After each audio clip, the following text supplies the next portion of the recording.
Elon Musk and the XAI team released Grok 3. And they did it on a live stream on X with 2.7 million people watching. I was one of them. So let's get into the updates that I think that are important for you to know when it comes to Grok 3. And if you have no idea what Grok 3 is, just think of it like the competitor to ChatGPT, a chatbot that is also connected to X that could be better than ChatGPT today. One of the biggest points that Elon wanted to get across and that his team also wanted to get across was the rate of escalation or the rate of development when it comes to XAI compared to its competitors. XAI is 19 months old, and if you see here, they really drilled down to the point that between Grok 0, Grok 1, Grok 1.5, Grok 2, the progress of speed is ludicrous and it outpaces any other competitor chatbot out there. Here's another kind of viewpoint of the escalation. Big intelligence requires big compute. This is something that they explain because one of the biggest problems that kind of slowed them down in the last 19 months was that they didn't have enough chips, enough compute power to develop Grok 2 into Grok 3 that it is today. And so basically they had to build this huge mega facility, and the first phase of it was only 122 days. Then they realized they needed to double it, and then that happened in 82 days. Now they have 200,000 GPUs that Grok 3 is being trained on. They also released these where it compares Grok 3 and Grok 3 Mini's performance against other competitors like DeepSeek, Claude, ChatGPT 4.0, and Gemini 2 Pro. And as you can see here, Grok is outperforming the competitors listed here. Not listed here is obviously O1, O3, and ChatGPT O1 Pro, or the Pro version. So I'm not sure how it compares against them. One of the things that they highlighted during the live video was something called thinking. So Grok 3 has a think mode or thinking mode, and it's able to reason. Now here are the results of its reasoning and test time compute. And as you can see here, it's outperforming the competitors. Listed here also includes O1, O3 Mini, DeepSeek R1, and Gemini 2 Flash Thinking. So it's outcompeting all of these competitors in reasoning, which is really, really powerful. Now, one of the cool things that they gave it that I thought was very interesting was they asked it to create a game that kind of fused Tetris and Bejeweled. It output this code and they tested it live. And basically, it gave the formatting of Tetris, but the icons would not disappear unless it was 3 colors in a row, which is one of the rules of Bejeweled. And Elon really drilled this point home that there are large language models that can copy a game like Tetris or copy a game like Bejeweled. But when you start to get into the territory of an AI that is able to literally create a new game by combining 2 already existing games and making it really fun and able to do that fast, you're getting into a territory of it becoming creative. What I thought that was also really interesting throughout this presentation is that he seemed to be the most relatable when it comes to non-coders like myself understanding what is going on. And so he just tried to use pretty common language and try to explain that, especially with the next feature that I'm about to show, that you could do in 10 minutes what you're used to taking an hour to do. He tries to really be as relatable as possible, and he was definitely the most relatable when it comes to this. I also think that it's interesting. I read this X post about the shirt he was wearing. I have to look into it, but basically the character on the shirt is a representation of like, I don't know defeat, and could be like a little signal to competitors, especially OpenAI, maybe Sam Altman, that he will not be defeated. The next thing that they kind of announced in relation to Grok 3 was that it is also going to go down the pathway of becoming agentic. And they released Deep Search. So this is an AI agent that is able to go out and find resources on the web, and again, do in 10 minutes what will usually take you at least 1 hour of your time to research. One of the things that they asked it to research was they asked it to make a prediction about who's going to win March Madness, because I guess Warren Buffett gives $1 billion to anyone who predicts winning March Madness. So then Elon drove home that, hey, you can use this tool to potentially win $1 billion from Warren Buffett. That led them into the announcement that Grok now has its own app, and it is available on desktop at grok.com. If you have Premium Plus on your X app, you will see Grok 3 when you update your X app. They also released this called Super Grok, which is a separate subscription. And what that gives you is guaranteed access to Grok 3, unlock deep search and think, and early access to new features, as well as higher image generation limits. And it's pretty wild to me.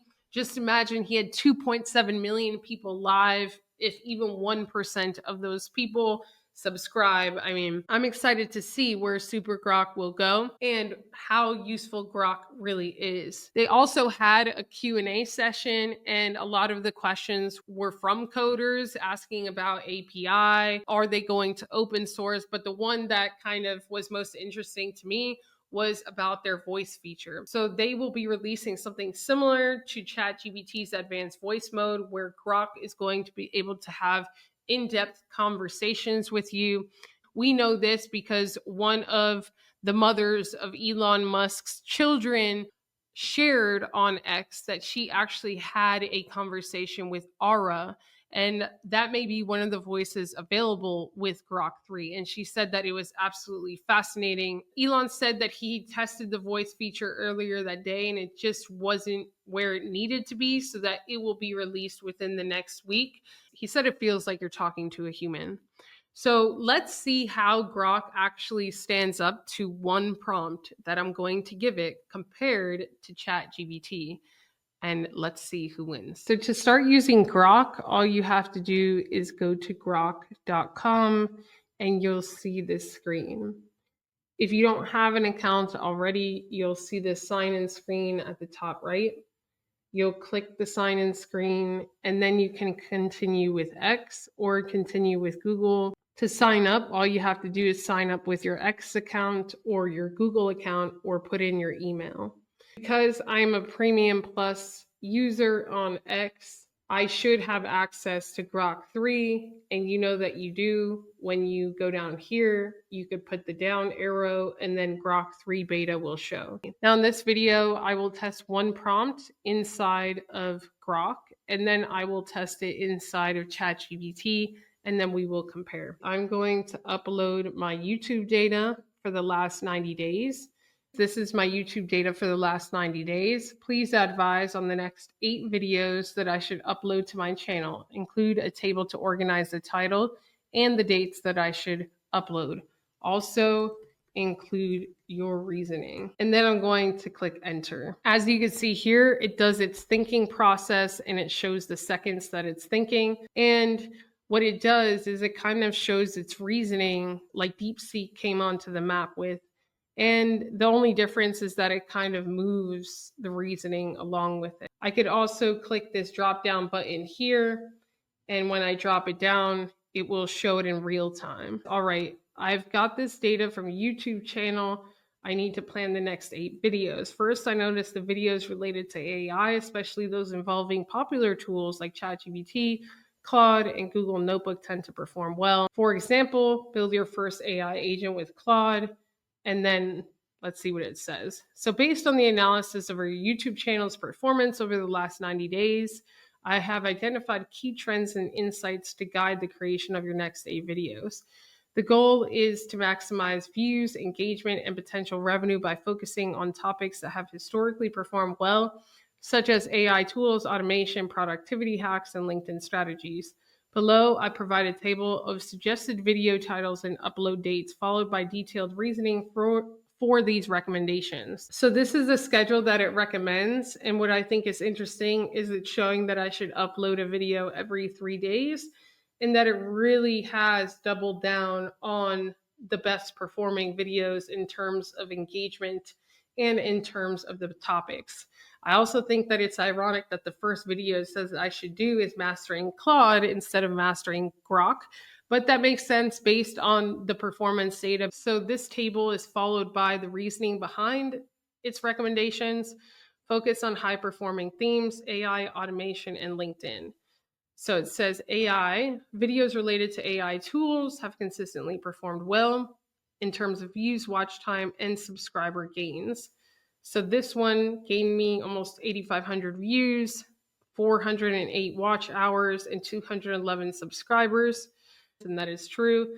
And then entrepreneurship and wider and broader AI discussions, as well as live and interactive content.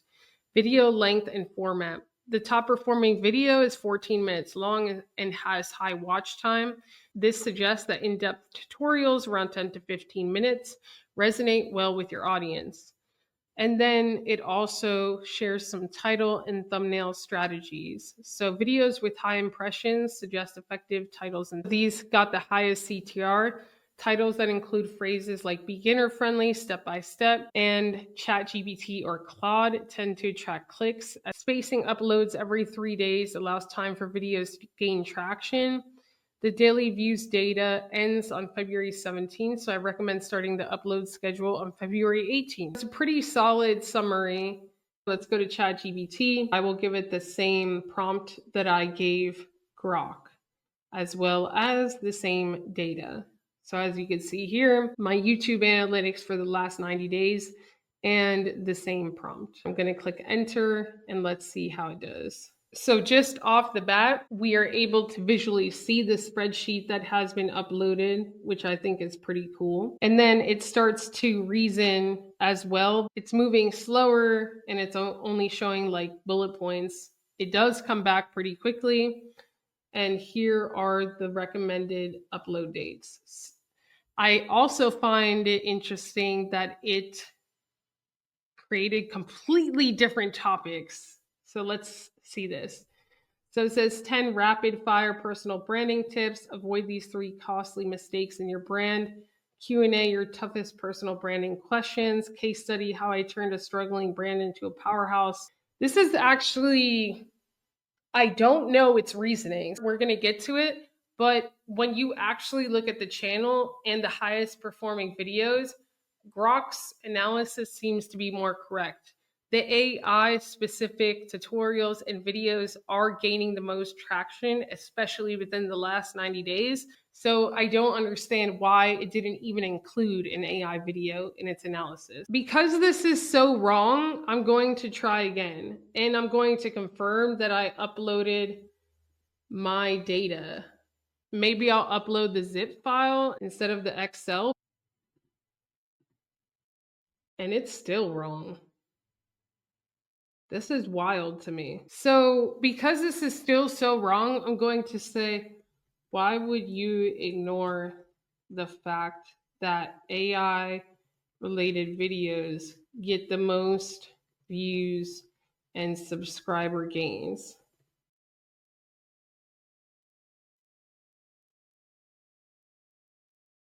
Yeah, but it didn't say that. Answer my question. Why did you ignore that data to start? But why?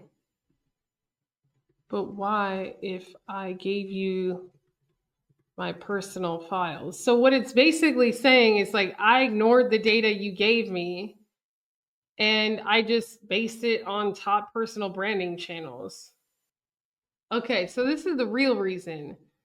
My initial suggestions defaulted to common patterns for personal branding, how-to tips, because that's typically what works without the clear note that AI content was outperforming.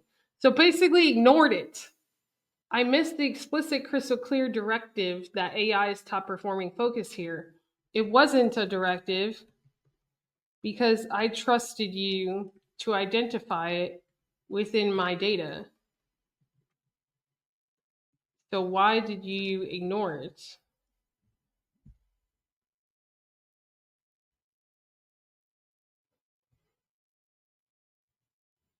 The AI now needs to clarify why this happened. I didn't explicitly see or interpret the signal that was outperforming because I was relying on general patterns. I overlooked the piece of your data that clearly showed AI.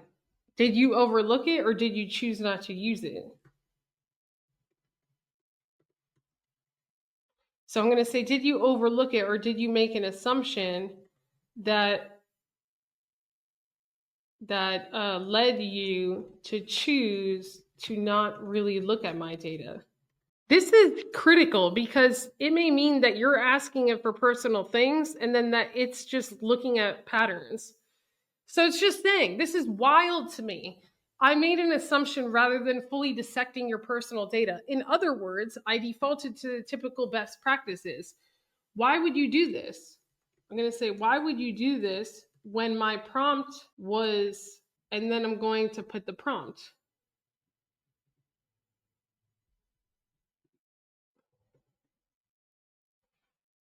That's wild. Okay, because the prompt said, here's my YouTube data, but didn't spell out in the conversation itself that AI related videos had the highest traction. I didn't spell it out. I wanted to use your intelligence to identify that pattern, and you failed me.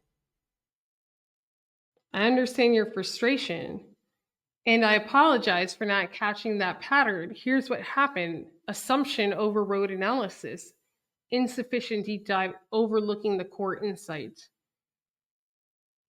Where else do you assume overanalyze? What? Frankly, anywhere there's an opportunity to fill in the blanks with general knowledge instead of digging deeper, I can slip into assumption mode. This can happen in a few scenarios. When users provide large, unstructured data, when context appears standard, when timer prompting is limited, when the task is explicitly labeled data analysis. This is wild. So if I see, here's my data, advise on the next videos, I might jump straight to solution mode without performing a thorough breakdown of every data point. That is what your use is.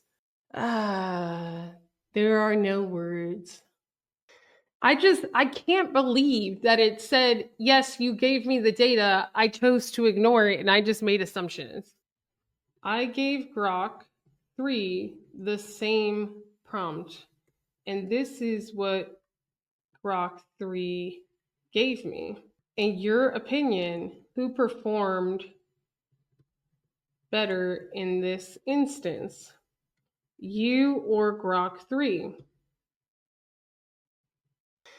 I can't believe that it said, yes, you gave me the data, I chose to ignore it, and I just made assumptions.